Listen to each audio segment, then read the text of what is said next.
Muito bem, gente. Avançando agora aqui na temática dos crimes contra a administração da justiça, falar para vocês algumas palavrinhas sobre falso testemunho ou falsa perícia, artigo 342 do Código Penal. Então eu acho que todo mundo já tem uma noção do que é falso testemunho, é aquele crime que o seu tio dentista chama de perjúrio, né? Então, em filme americano aparece muito isso, o senhor vai ser acusado de perjúrio, houve perjúrio. Então perjúrio e falso testemunho é sinônimo, né?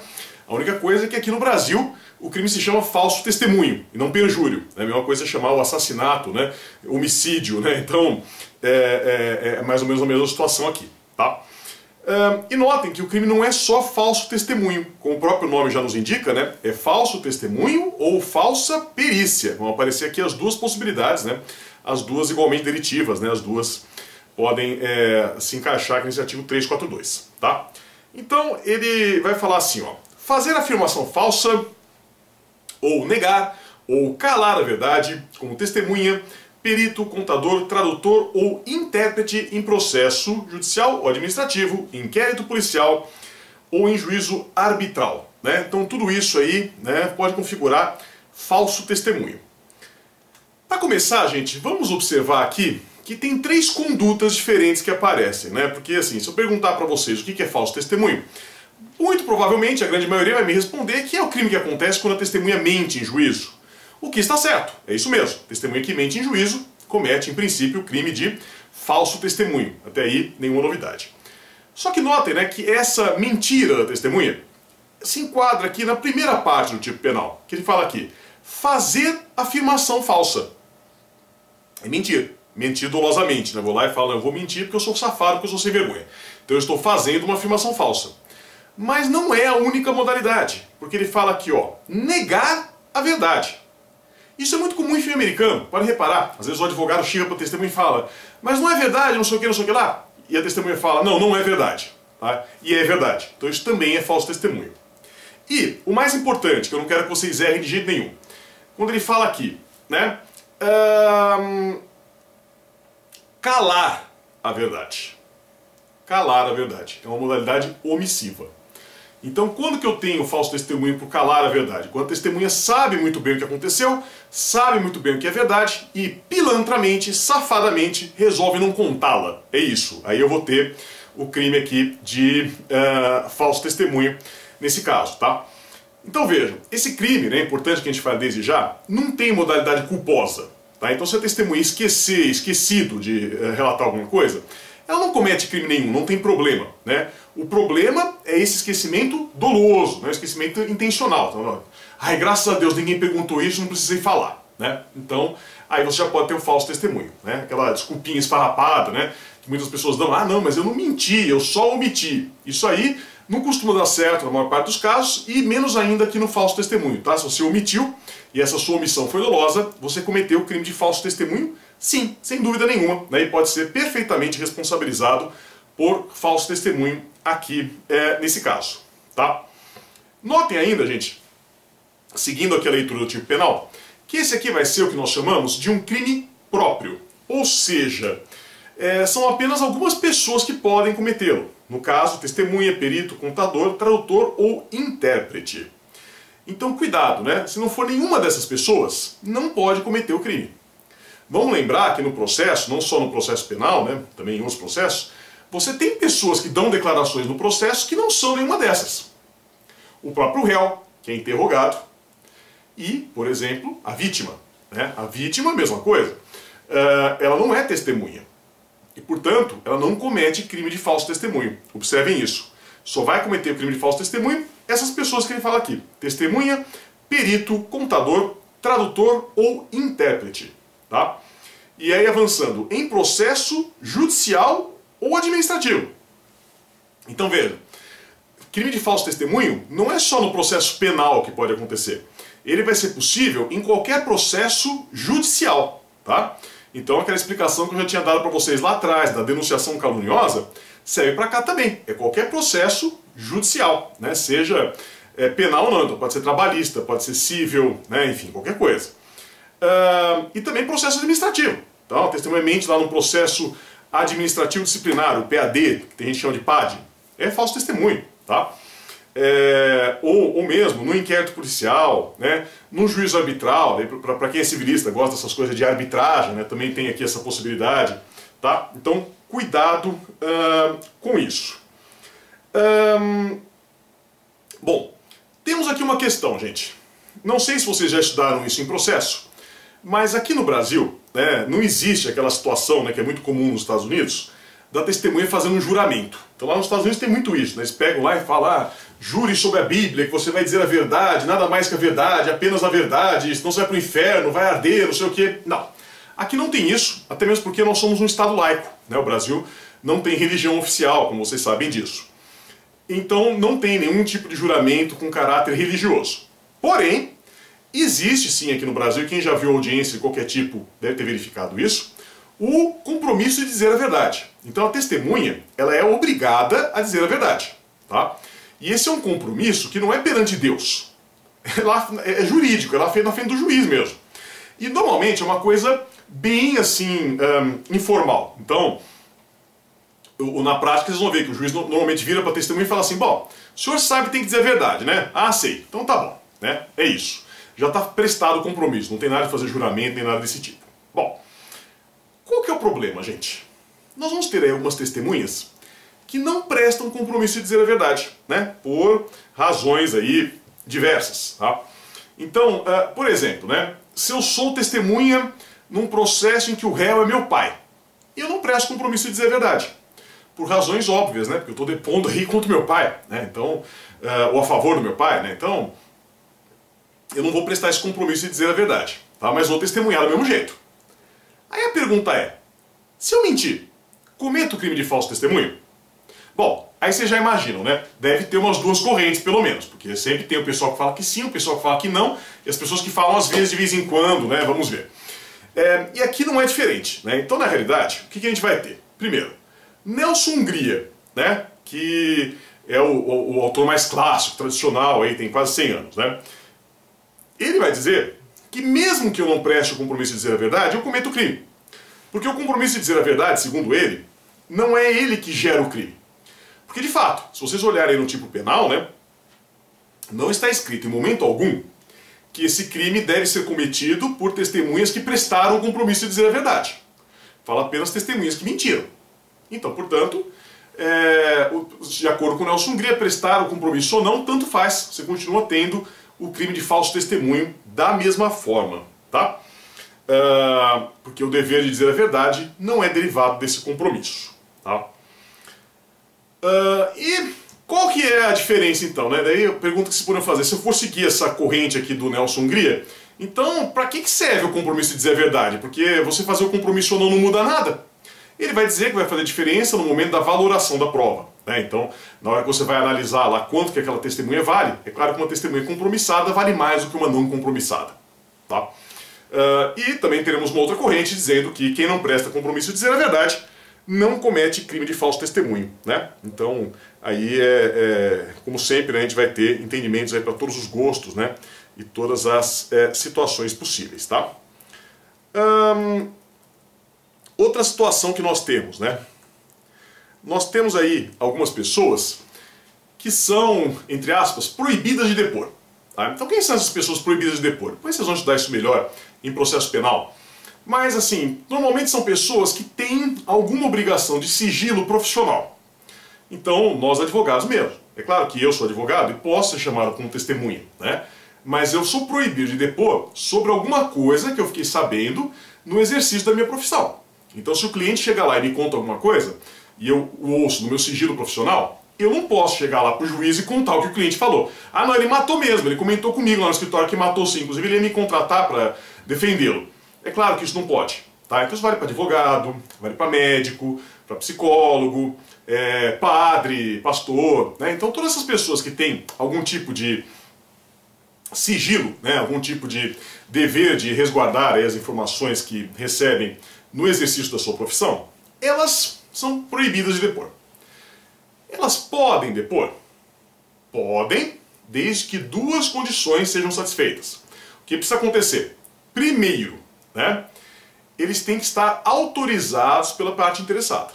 Então, para eu como advogado depor sobre algo que eu ouvi em segredo profissional, qual que é o primeiro requisito indispensável? O meu cliente que me deu aquela informação sigilosa tem que me autorizar. Ele tem que falar, não, doutor, pode falar, não tem problema. E a segunda coisa, eu preciso querer, né? Porque às vezes eu falo, não, mesmo ele me autorizando, não vou falar. E ninguém me obriga a falar. Mesma coisa o padre, mesma coisa o médico, tá? Agora, digamos que seja uma situação dessa, então, né? O interessado autoriza e o sujeito deseja prestar o depoimento. E ele vai lá e conta um monte de mentira. Então eu chego lá, eu sento no banco da testemunha lá e falo um monte de mentira. Pego e começo a contar um monte de coisa errada. Poderei eu ser responsabilizado por falso testemunho? E a resposta é, perfeitamente, poderei. Porque eu não sou obrigado a depor. Mas, se eu resolvi ir lá depor, então eu tenho a obrigação de dizer a verdade. Né? Se eu não disser a verdade, eu estou cometendo um crime de falso testemunho. Então aqui a opção que eu tenho é não ir. Né? Eu não sou obrigado a ir. Agora eu fui, tenho que falar a verdade. Tá? Como eu já tinha dito no vídeo anterior, esse aqui é um crime que não admite coautoria, porque não tem testemunho coletivo. Né? Dá para ter participação. É relativamente comum, né? Você ter aquela situação, infelizmente, tá? Eu recomendo fortemente que vocês não façam isso, mas do advogado instruir a testemunha a mentir. Tá? Então isso acontece. Eu me lembro de uma audiência que eu participei uma vez, que era um processo daqueles lá que deixa o promotor feliz. Sabe aquele processo que o promotor faz aquele sorriso de alegria? Porque a vítima tinha reconhecido, tinha umas 38 testemunhas, né? Tá perfeito, redondinho, pronto para condenar. Aí aos 48 do segundo tempo, aparece uma testemunha de defesa, né? E fala que não, né? Que o cara é inocente. O sujeito lá, o réu, estava sendo acusado de furto de veículo automotor. Aí chega lá a testemunha e fala, não, não é verdade, né? Porque eu sou amigo dele, e nesse momento aí, no momento em que aconteceu esse crime, eu estava com ele, e na realidade nós estávamos voltando da missa, porque somos muito religiosos, e vimos uns desconhecidos tentando fazer um carro pegar no tranco. Aí meu amigo, inspirado na parábola do bom samaritano, foi lá e tentou fazer o carro pegar no tranco também. E chegou a polícia malvada e prendeu todo mundo, ele acabou sendo preso, né? E nem sabe por quê. Aí o promotor, né, o juiz perguntou, então, o Ministério Público quer fazer alguma questão, né? O promotor respondeu, sim, excelência, desejo sim. Gostaria de saber que cor que era o carro que estava sendo empurrado. Daí a testemunha falou, era verde. Nos autos constava que o carro era branco. Que horas que aconteceu isso? Ah, eram umas 9 horas da noite. Nos autos constava que eram 10 da manhã. Então, gente, vocês perceberam. O promotor fez uma série de perguntas que era para aquela testemunha saber responder com bastante facilidade se ela realmente estivesse lá no dia, né, no local dos fatos. Como ela não estava, ela errou todas. O promotor fez umas 10 perguntas, a testemunha errou tudo. Aí no final, o promotor vira para a testemunha e fala assim, o senhor já foi processado criminalmente? E a testemunha já assustada, não. Que bom, porque agora será. Ganhará um processo aqui por falso testemunho, né? Então, é isso que aconteceu, um crime aqui de falso testemunho, né? Então, normalmente, né, quando isso acontece, pode até ser, né, mas é pouco provável que foi uma testemunha, o cara estava passando lá pela rua, na frente do fórum, e falou, vou entrar no fórum e encontrar umas mentiras aqui no processo. Não, muito mais provável que ele tenha sido instruído pelo advogado, né, a contar aquelas mentiras. Então, nesse caso, o que nós temos? Concurso de agentes, né, o advogado é o partícipe, né, ele instigou, e a testemunha aqui é a autora, não dá para ter coautoria, como eu falei para vocês, tá? Bom, outra coisa importante. Para eu ter aqui o crime, eu preciso que a testemunha minta sobre algum fato juridicamente relevante.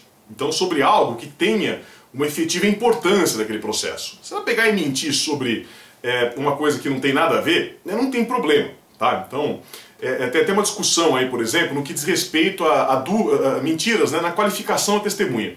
Então, digamos que a testemunha é uma pessoa muito vaidosa, né, que já passou dos 40, mas não gosta de admitir isso, e vai lá e fala que está com 38 anos, por exemplo, diminui a idade dela em uns 4 anos. A discussão se isso seria crime de falso testemunho. A princípio, entendo que não, né, porque que diferença faz você ter 38 ou 44, né? Faz diferença para o seu corpo, que sente a diferença da idade, mas para o processo não faz diferença nenhuma, né? Até pode ter alguma diferença se for aquelas idades-chave, né? Então 18 anos, por exemplo, é uma idade muito importante, né? Ter menos de 18 ou mais de 18 faz muita diferença, como vocês sabem, né? 60 anos também faz diferença, por causa do Estatuto do Idoso. Mas, né, assim, 38 e 44 é mais ou menos a mesma coisa, a testemunha mentir sobre isso normalmente não vai gerar crime, até mesmo porque, vamos lembrar, né, estamos aqui no direito penal, onde temos o importantíssimo princípio da insignificância, né, direito penal mínimo. Então, a regra aqui vai ser mais ou menos essa, né, tem que ser um fato juridicamente relevante, ou seja, algo que realmente vai fazer diferença no julgamento daquela ação penal, tá? Já falei para vocês que o crime pode ser omissivo ou comissivo, né? Tem 3 formas de praticar, né? Uma delas é omissiva, as outras 2 comissivas. E aqui, gente, diferente do crime anterior, podemos sim ter o dolo eventual, tá? Então aqui é possível que nós tenhamos o crime de falso testemunho sendo praticado por dolo eventual. Então, olha, eu não sei se é verdade ou se é mentira, eu vou falar assim mesmo, porque eu não gosto do réu. Pode ser o crime, não tem problema nenhum. Ainda no mesmo tipo penal, vamos conversar um pouco agora sobre o perito, né? Porque vamos lembrar que aqui é falso testemunho ou falsa perícia. Então, para começar, eu coloquei aqui uma definiçãozinha do que é um perito, para a gente poder começar a falar sobre esse assunto, né? Então, o perito é a pessoa que possui conhecimentos técnicos para, após exame, emitir parecer a respeito de questões relativas aos seus conhecimentos, tá? Então, essa é uma regra muito importante que nós temos tanto em processo penal quanto em processo civil, tá? Quando, para resolver o mérito daquele processo, eu preciso entrar em alguma questão que é muito técnica, muito específica de alguma área, eu devo sempre chamar um perito, tá? Porque o juiz ele entende de direito, ou deveria entender de direito. Ele não entende de engenharia, não entende de medicina. Então, se tem alguma questão que foge da área jurídica, né, uma questão técnica que o juiz precisa resolver, então é sempre interessante chamar o perito para tomar essas medidas, tá? Aí vocês poderiam me perguntar, professor, mas e se o juiz for engenheiro? Né? Então, se ele for como eu, né, antes de fazer direito, tentou fazer engenharia. Eu, no meu caso, não consegui, eu larguei engenharia com 1 ano e meio. Mas digamos que o juiz seja mais inteligente do que eu e que ele tenha conseguido se formar em engenheiro. Então ele é engenheiro. Será que ele não pode ele mesmo ir lá olhar lá o prédio que desabou e já chegar às suas conclusões, por que o prédio desabou, se teve culpa do réu, se não teve, né? Eu preciso nomear um perito? Precisa. Tá? E basicamente por quê?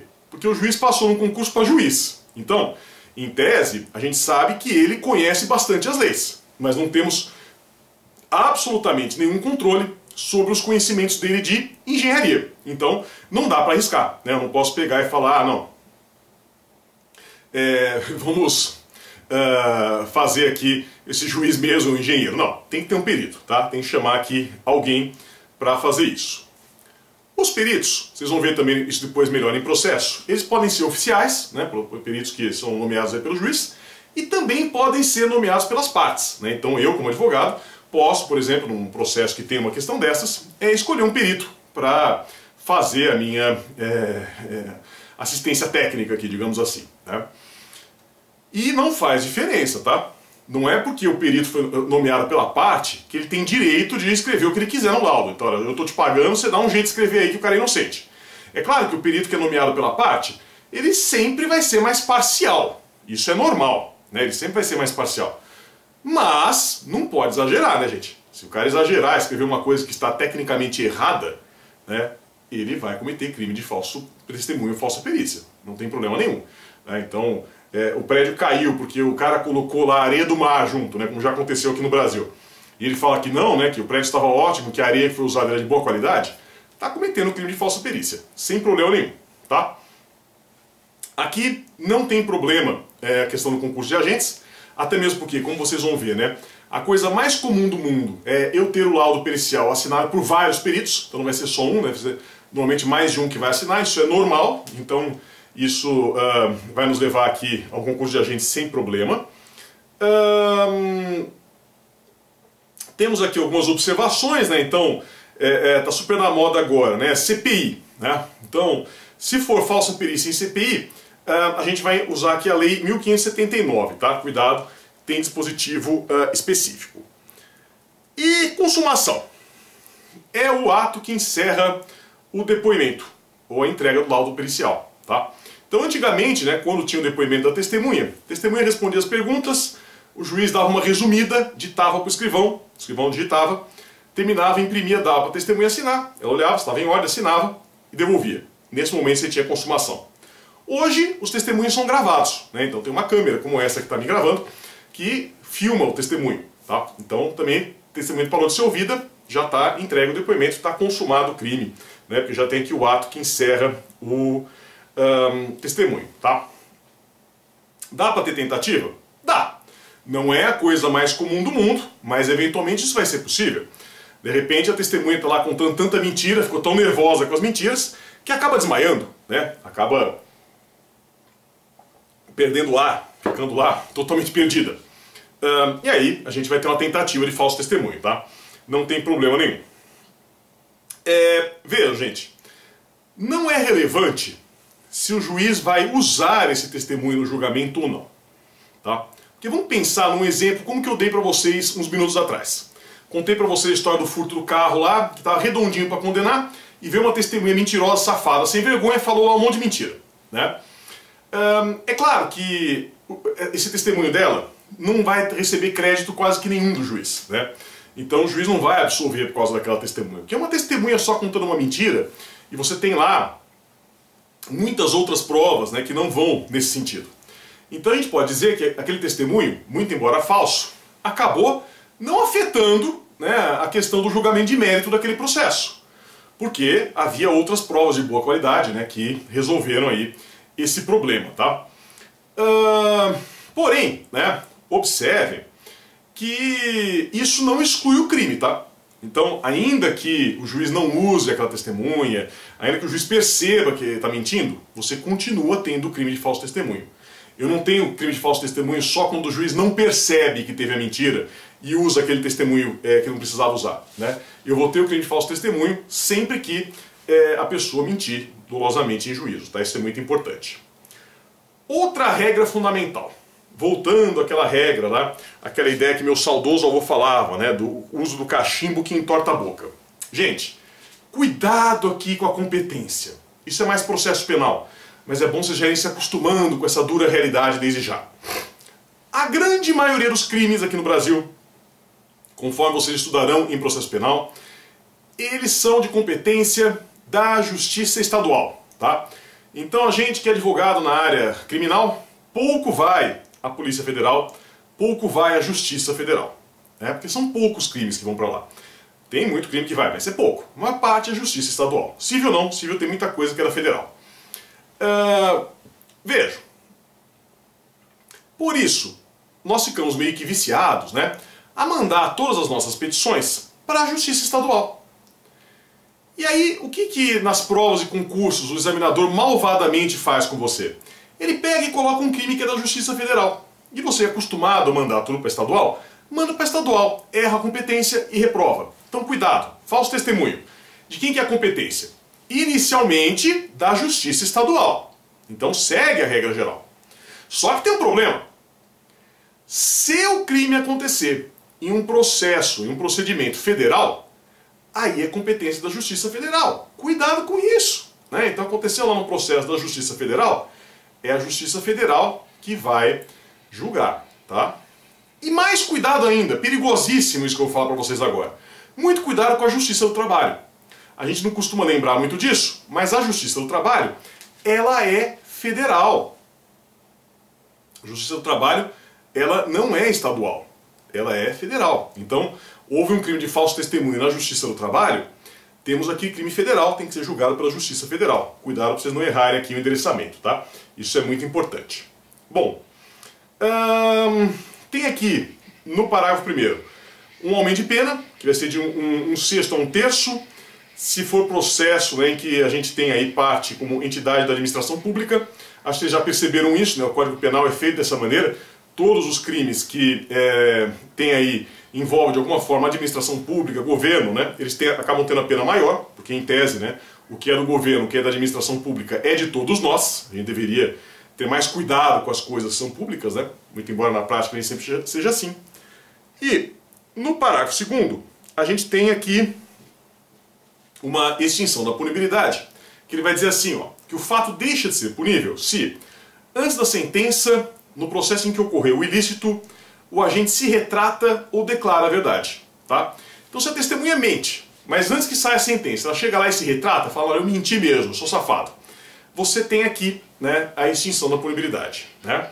E isso tem que ser de maneira voluntária, explícita, completa e incondicional. Tá? Então não basta confessar a falsidade, tem que falar a verdade. Aí você tem, né, essa extinção da punibilidade. Mas tem que ser antes da sentença. Tá? Então eu menti lá no processo de roubo, tenho que fazer aqui essa retratação antes da sentença. Lembrando que em processo penal muitas vezes a sentença sai na hora, né? Não sei se vocês já estudaram isso, mas muitas vezes acabou de ouvir testemunho e o juiz já dá a sentença. Então pode ser que não tenha tempo. Cuidado. Né? Se for depois da sentença, é só uma atenuante genérica. E, em princípio, isso aqui vale só para quem se retrata. Né? Então se tem várias pessoas mentindo, só para quem se retratou que vai ter esse benefício. Tá certo, gente? É isso. Isso que eu tinha para falar para vocês sobre falso testemunho. Não percam a sequência, exercício arbitrário das próprias razões. Muito obrigado e até lá!